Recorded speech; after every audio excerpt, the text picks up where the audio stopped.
Greenland agro farm 2025 স্বাগতম দর্শক। গাজীপুর চৌরাস্তার থেকে দূরে শ্রীপুর, এখানে ঘুরতে আসলাম। ঘুরতে আইসা মোটামুটি একজনের সাথে কথা হইল, জায়গা দেখে আমি মুগ্ধ। আপনারা এদিকে আসতে পারেন। আমি একজন কৃষক প্রেমিক, কৃষি প্রেমিক লোক। সেই হিসাবে যেখানে যাই মোটামুটি এই মাঠ দেখলেই মন আনচান করে যে এখানে কিছু করা যায় কিনা বা কিছু করা যায় কিনা। এখানে পেঁপে লাগাইছিল, এখানে প্রায় 10 বিঘা। এই 10 বিঘা জায়গা আছে, এটা লিজে দিয়ে দিবে 10 বছরের জন্য। যদি কেউ নিতে চান তাহলে আমার সাথে যোগাযোগ যদি করেন, আমি নিয়ে দিতে পারবো ইনশাল্লাহ। যদি কেউ পছন্দ করেন, যে কিছু লাগানো সম্ভব এখানে। কমেন্টস বুকে আপনি নাম্বার দিবেন, আমি এই নাম্বারের সাথে কথা বলবো।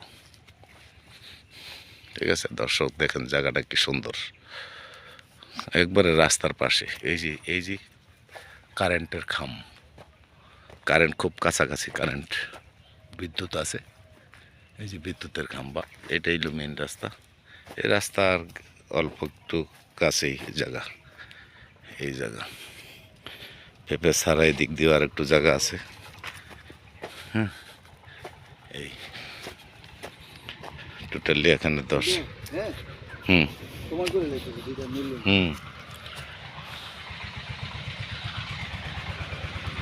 দেখেন টোটালি এটা টোটালি ওইটা সহ এটা 10 বিঘা না? 10 বিঘা আমাকে তো 66 শতক আমাদের এলাকার জমি। আমি দেখাচ্ছি জায়গাটা, দেখেন।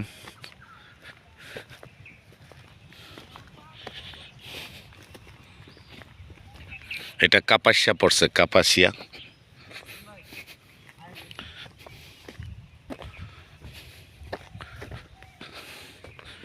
গাজীপুর জেলা, কাপাসিয়া থানা। শ্রীপুরের বর্ডার সাইড এটা। শ্রীপুর শেষ আর কাপাসিয়া, শ্রীপুর শেষ আর কাপাসিয়া শুরু, তাই তো?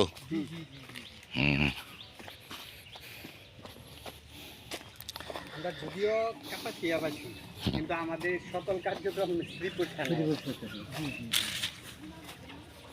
এটা সহ না?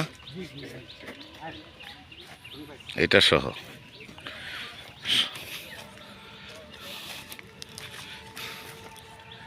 এত উঁচু জায়গা, জীবনে কোনো দিন এখানে পানি ওঠার সম্ভাবনাই নেই। কারণ এই যে পাকা রাস্তার থেকে মিনিমাম 3-4 ফুট উপরে জায়গা। দেখতেই পাচ্ছেন জায়গাটা খুব সুন্দর। এখানে পেঁপে ছিল, টমেটো ছিল। ওনাদের সাথে আমি কথাবার্তা বলে রাখতেছি। অবশ্য যদি কোনো ভাই করতে চান, জায়গা নিতে চান, তাইলে আমাকে জানাবেন। আসসালামু আলাইকুম।